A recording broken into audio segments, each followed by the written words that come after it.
Welcome to Career Tipper Podcast, hosted by Michelle Beatty. The Career Tipper Podcast is a motivational resource that shares career and entrepreneurial tips by industry experts that will help amazing people evolve to their professional best. And now your host, Michelle Beatty. Episode 38 of the Career Tipper Podcast features Rhonda Marshall. As a chemist, educator, and naturalista, Rhonda Marshall brings a truly unique perspective to the beauty industry. She saw a clear consumer need, and she has a personal passion to take better care of her naturally curly hair. Her curls were something she was proud of, and she felt it distinguished her personality. Finally, after transitioning away from chemically processed hair in 2001, Rhonda eventually developed her own hair products incorporating natural ingredients that were especially effective for naturally curly hair textures. With this experience, not only as a chemist, but also as a customer, Rhonda developed what would eventually become Inahsi Naturals product line. One of Rhonda's proudest accomplishments is her brand winning one of the most coveted awards in the beauty industry, Naturally Curly's 2017 Editor's Choice Award for Best Emerging Brand. Rhonda is going to share her journey of expressing her passion for chemistry, education, and all things natural as she continues to develop products for curly girls all over the world. I'm your host, Michelle Beatty, professional development advocate and coach. Rhonda, welcome to the Career Tipper Podcast. Hello. Thank you. Thanks for having me. Good to be here. This is going to be a good one. What was your journey to becoming a chemist? Well, the journey initially, I always start off with my high school chemistry teacher, which is so important as educators. And of course, not only am I a chemist, but I'm also a certified chemistry teacher. So, but back up from there, my chemistry teacher, I went to a school that was a predominantly, we was the minority. It was a predominantly white school, Caucasian school. And being in that environment, there wasn't many in my class, so it was even less diverse. So it was kind of almost as if you were invisible in some classes. But this class in particular, she always made me feel like, she saw me. And the way she did that was that she was seeing every time I come into class, it was at the time, it was very aggravating, but it was one of the most it actually was reassuring. She was singing the Beach Boys song. I don't know if you're familiar with the Beach Boys, but it was Help Me Rhonda. She was singing, Help Me Rhonda, help me Rhonda, every time I came into class. And I'm like, oh my goodness. But it just really, it was her way of connecting with me. And also she just made chemistry so much fun. She would dress up in these different costumes. She would do all these cool experiments. And I was like, you know what? I want to do that. So that kind of sparked my interest into chemistry. And then when I had an internship when I was in college, when I was in college, I was able to intern at what is now Unilever, but it was Helene Curtis. And I was able to help formulate the first clear stick for a degree and help formulate Suave shampoo and conditioners while I was in college. So I would formulate, during the summers and Christmas time, and then I would actually do organic chemistry when, during the school year. So it just it solidified, it just reinforced, like, wow, this is really something that I want to do. I actually can take the knowledge that I've learned and actually apply it to everyday life and products that I actually use. So that led to there. When I graduated from college, I was hoping I got a full-time position, which I didn't, which was, I said, well, things happen. And so I was able to, but with all that experience that I had, I was able to actually, I became a chromatography chemist at a water and waste treatment company. And so basically what that is, a chromatography chemist, is that you test water samples basically for corporations. So for instance, say McDonald's, they want to make sure that their water isn't contaminated with, microbials, the different things of that nature. So you would test it to make sure that everything was in spec, and we would have the chemicals to treat it to make sure that the water was safe. So that's what, I did that. So basically a water tester. And then after that point, so basically I would say high school, college, actually working in a corporation where I actually made products. And then finally, of course, that led me to be a chemist. So, so that's kind of the journey to being a chemist. Love it. Now, what was the defining moment that you knew that you were going to begin to formulate Inahsi Naturals? Okay. Well, the defining moment, as I said, was, and I to continue on my story, when I graduated college, my husband and I, we were engaged in college, and so we got married in college. Got married once we graduated, of course, and that's a whole nother story, because that whole story there is just simply amazing. We actually interviewed the same day for a job, and we both got the job. He's an engineer, I'm a chemist, and we literally, our jobs was right down the street from each other. It was just like, so we would carpool to work. So that was, it was a little sweet thing like that. But anyway, so what really led me to formulating, coming up with for Inahsi was that we got married, and so I had my first child, and so I was working as a chromatography chemist, and after seeing my precious little baby girl, I was like, and being on maternity leave, I was like, you know what, I don't want to go back to doing that. I want to stay at home with her. So I stayed at home with her. And then, of course, I have 4 children total. So, of course, I had 1, and then I had 2, and then 3, and then 4.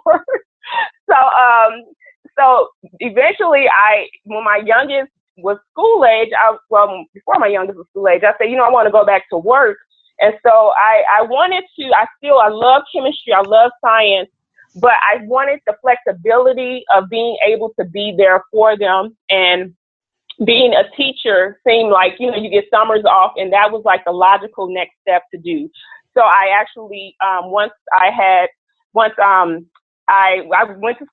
back to school, get my master's in education, so that I'll be able to teach high school chemistry, because high school was the way I can actually teach chemistry.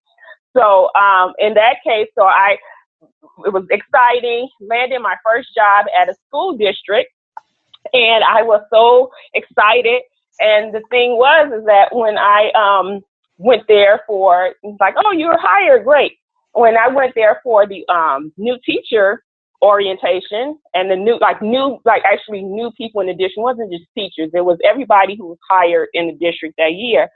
So they had like a program or whatever. So I'm looking around, and it was probably like over 300 and some people. It was a lot of people there. And I'm looking around, and I'm like, didn't nobody look like me? I'm the only one. Like, and it's just like, wow, this is interesting. So, and so I was like, okay. So long story short, that experience that I had was a lot of those students' first time ever being taught, by a African American, and the first time, especially being taught science, being taught chemistry, by African American. So it was it was a very trying time for me. I experienced racism. I experienced a lot of things that I, as a new teacher, just, felt like, oh my, this is not, I just felt like this was not who I am, my family, everything, it wasn't worth it. So I stepped down from that. I made the executive decision to step down from that. Now, granted, it was one of the most trying times in my life. I would say it was one of the, I say at the lowest points, I had never experienced anything of such of that nature in my life. And I really was just I guess, and a lot of people can experience this if you lose a job, or if you, lose a loved one, or it just felt like death, and to get out of that slump, you have to, people come around and embrace you and say, you know what, why don't you got experience as a chemist.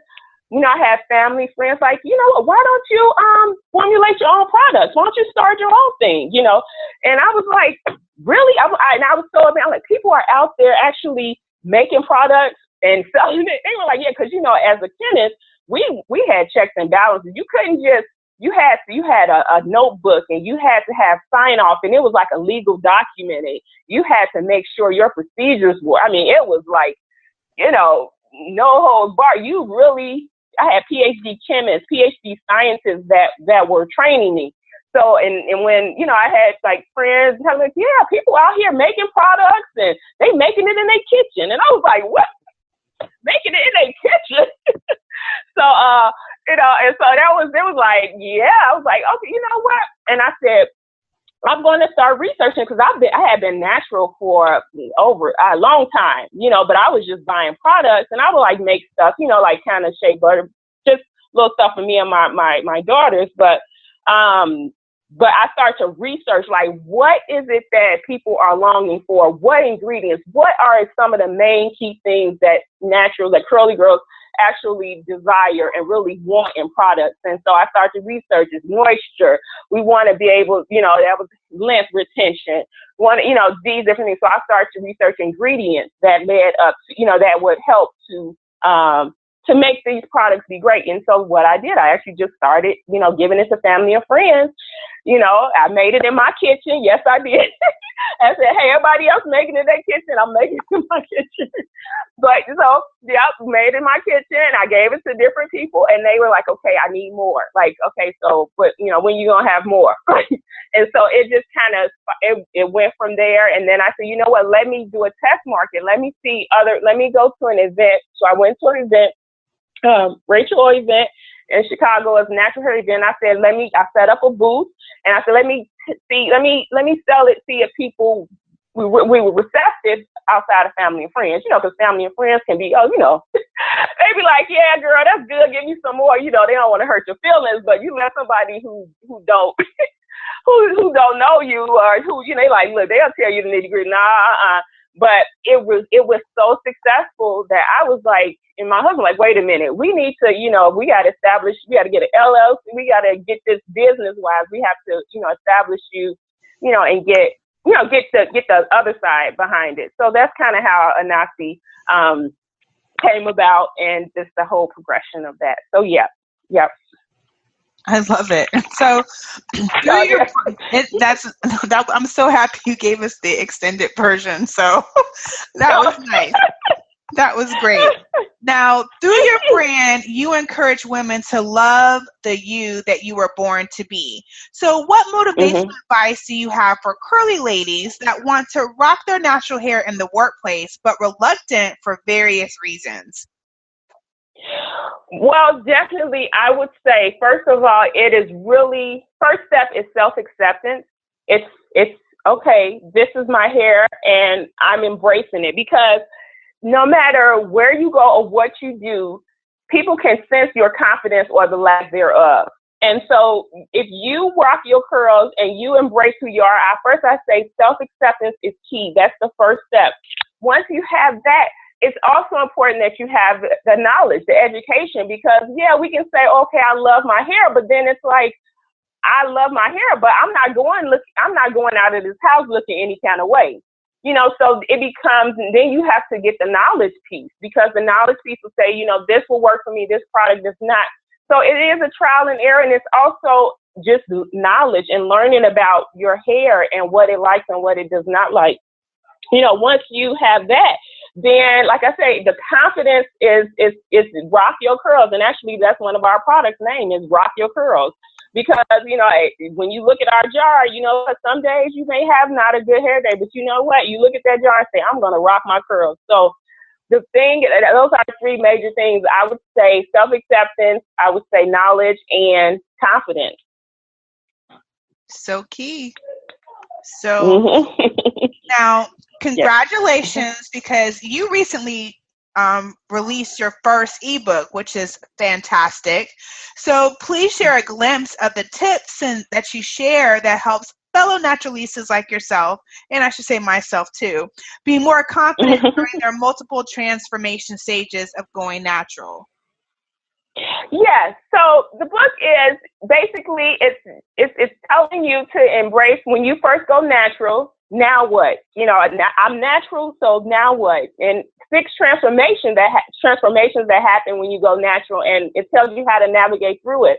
Because oftentimes, when we embrace our curls, we are initially, there's the other side to it. Everybody is always empowerment and, you rocking your curls and, it's just this, motivation type thing, and that you're always, on top of the world with it. But this book actually says that, you know what, you go through, there's some transformation changes that you go through when you go natural initially. Your hair, there's a physical change. Yes, your hair goes from straight to curly. And a lot of times some of us have never seen our curl pattern. Like, I've had people tell me, I don't even know what my hair looks like curly. Like as far as I can remember, my mom was relaxing my hair. So that is a physical, that transforms within itself, just to see the curl, and just to be like, wow, and you go through an intellectual type thing where it's like, okay, now you hear 4C, 4A, all of these terminologies, you're figuring out what does that mean? So the book it goes through, the things that the transformations that you go through physical, emotional, mental changes, even a spiritual transformation where you start to really like, wow, I'm fearfully and wonderfully made, and the book tells you not only gives you tips and different resources that you can have to help you, while you're transitioning, while you're going through this change, but it also gives you a sense of empowerment, and it gives you a practical sense, and it gives you a sense to let you know what, you're not alone. You're not weird because you haven't embraced your hair, and that you feel like, well, oh, what did I do? It just gives you a practical understanding of what it means to first go into this natural hair journey, and to give you some tips of how to navigate through it. So that's basically what the book is about. It is a journey. Mm-hmm. Yes. It is a journey. Oh my goodness. But it's a good journey. It is. It is. Yes. It's a good journey. Now, I think it's amazing that Inahsi Naturals has been used on various television sets and can be purchased in multiple countries around the world. So what brand building efforts do you perceive helped you the most to experience such success? One thing that I would say is that you have to ask. If they say closed mouths don't get fed, understand? I mean, you have to basically, put yourself out there. When we are on a set we've been on Blackish for ABC's Blackish for 2 seasons. We were on there for 2 seasons, and the upcoming season we will be. But basically, I reached out to the stylist and was like, I would love to have you guys try out the product. Love to send you the product to try. And I sent it, and they loved it, and so they just keep asking for more, and and so it's just and being on various sets and movies and stuff. It's just once you get in there, of course, your product has to perform. Like, it's like you think, oh, I could just, give any kind of whatever product, and then it's gonna be received. The ask is the first step, but then you have to perform, and that's with anything. Even when you're on a job or anything, promotion, wherever you are professionally. It's the ask, but after the ask, you have to perform and show, what? Yeah, I can do this job. It's just give me the opportunity and I'm going to make it happen. You have to be prepared. It's like you have to be prepared for the open door. It's like, oh, we pray, I want the opportunity.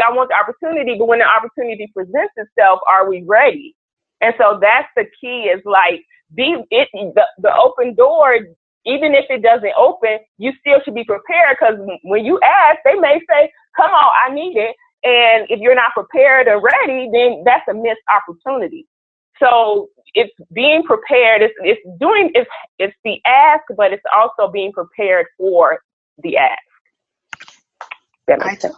It does make sense. So please share with the listeners a listing It could be a short listing, whatever your preference is, but share with the listeners what shows use your products, what countries your products are retailed in, because you made some great, amazing strides in a very short period of time. Yeah, our products, like I said, ABC's Blackish, we've been on there. Black Lightning, we've been on Riverdale. I'm drawing a blank. Kings of Comedy, Get Down. That was a show that was on. Bright, Will Smith. And I'm drawing a blank. It's a lot more. Okay. What about the countries? We're in the UK. We're in Dominican Republic. We've shipped to all over the world, even Australia, Japan. We just landed in Switzerland, which is pretty cool. I'm like, oh, Switzerland. A lot of these places I haven't been personally, but I'm like, wow, the product has been places that I have not. You know, I'm like, I have to meet the product where it's been. But yes, so those are some of the places that we're in. And actually, New Balance commercial with Asha.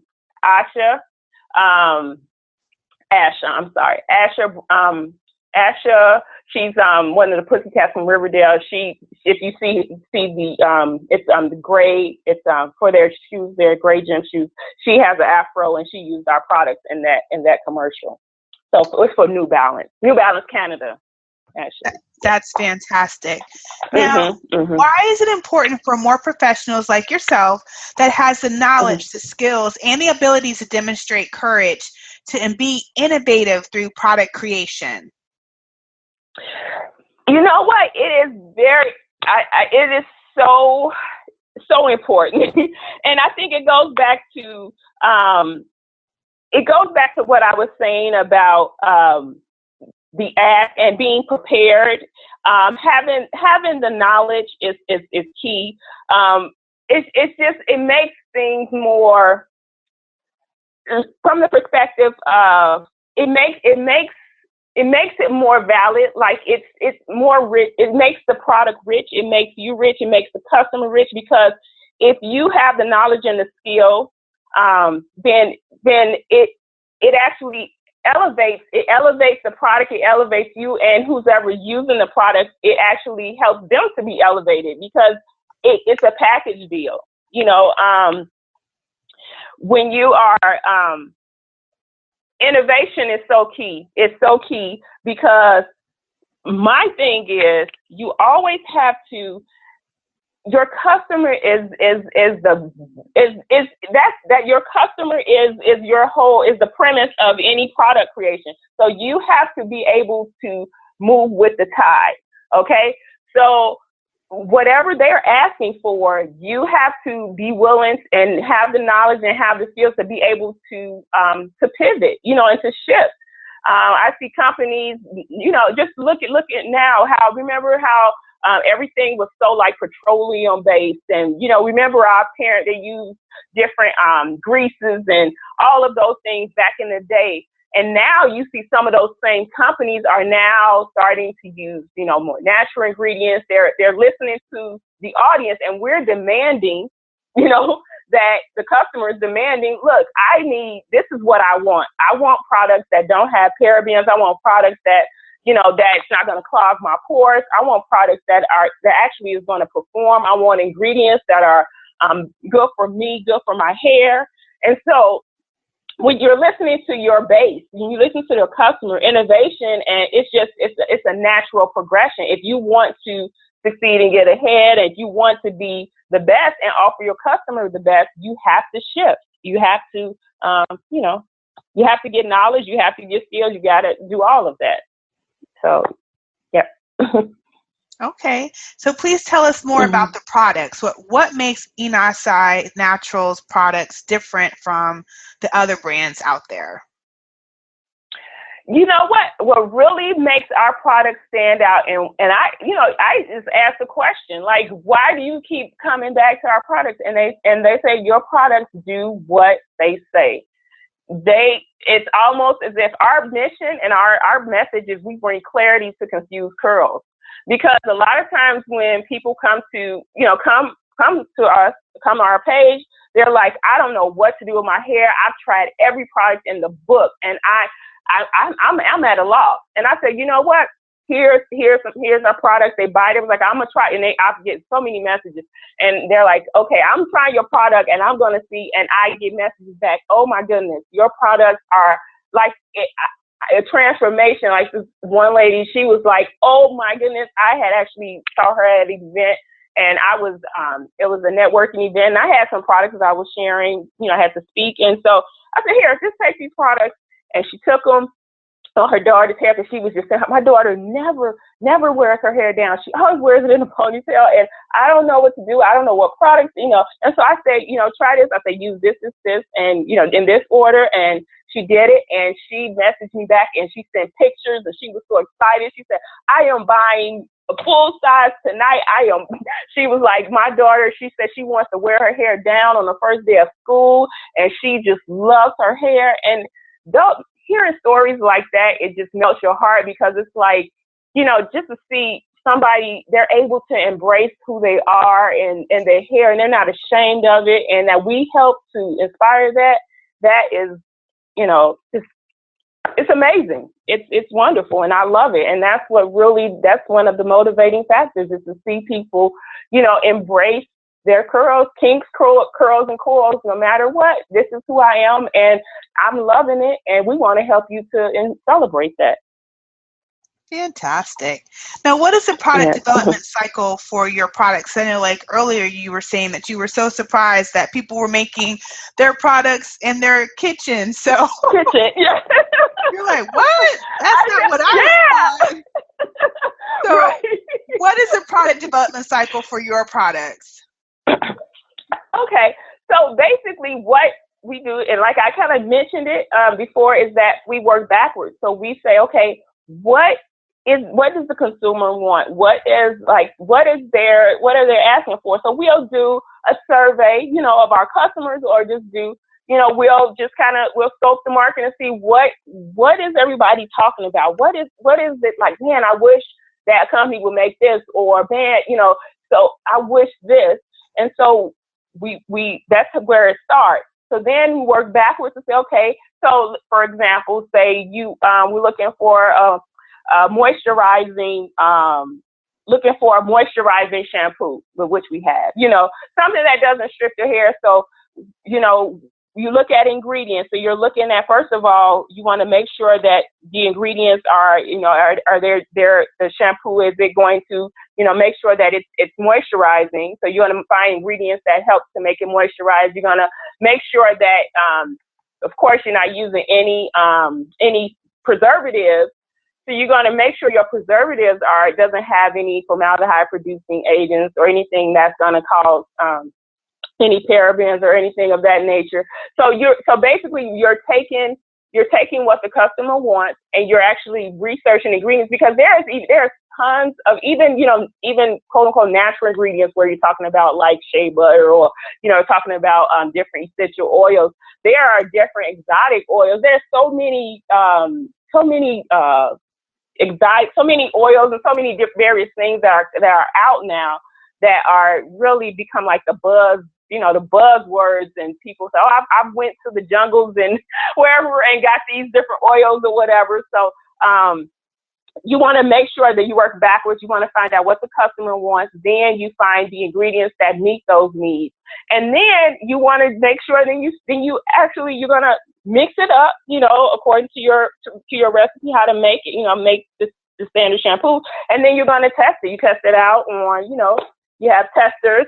Of course, my testers here, I have girls with really thick curly hair, test it out on, just kind of that whole process of what I told you about initially, when you're testing it out with people close by. Then you'll have, a group testers where, you have, and they'll test it and they'll let you know, consumer testing, where they let you know, okay, I didn't like this, or I like that. And then you go back to the board and say, okay, well, this is, we're getting a lot of, maybe they felt, a certain way, it wasn't moisturizing enough. So okay, maybe we need to add this, or maybe we need to take this out. And so you're always kind of testing, testing the market and seeing exactly what it is that, to make it the best product that it can be, and so that's kind of the process to create to product creation. Thank you for sharing that. Now, Rhonda, what's your rule of thumb to ensure you take time to enjoy the inspiring life that you've created for yourself and your family? The rule of thumb is make sure that you take time out for yourself and make sure you take time out for your family. So whatever that may be, sometimes, for yourself, it may be spa, it may be, listening to a great podcast like Career Tipper,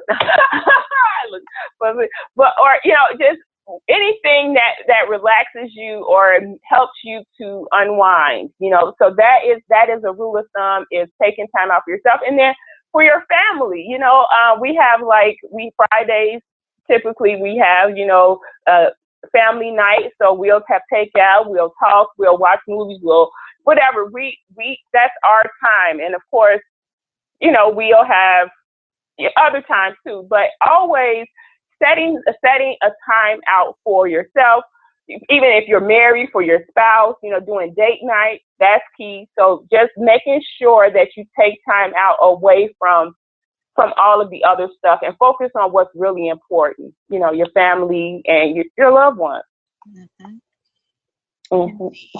Now, are there any professional development resources that you suggest the listeners check out?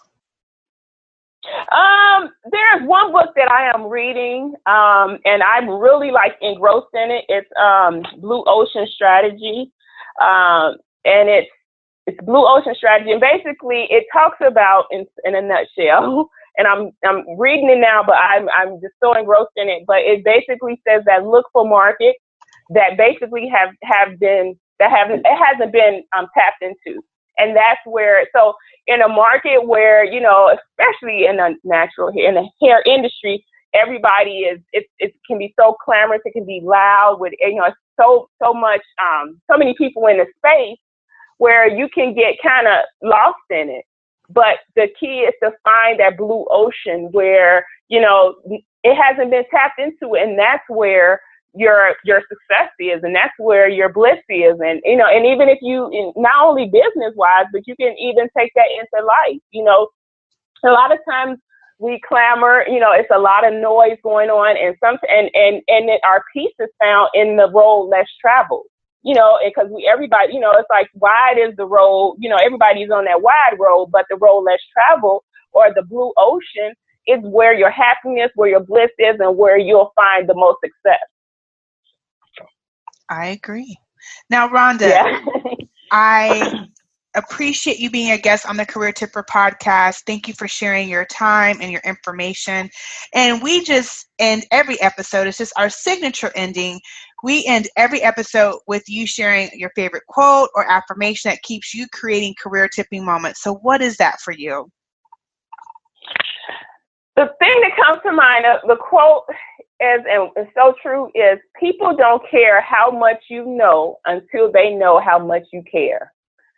So that is my ultimate thing that I really keep in mind, is no matter how much knowledge I have, how much information that I can give, and especially as a teacher, I really understand this, and as a chemist, is that people, that's nice that you know all that, but they want to know that you care about them. It was just the point that I mentioned with my high school chemistry teacher. She showed that she took interest in me, that she cared. That was ultimately what really drew me to chemistry, is that she really had a genuine interest in me and who I was.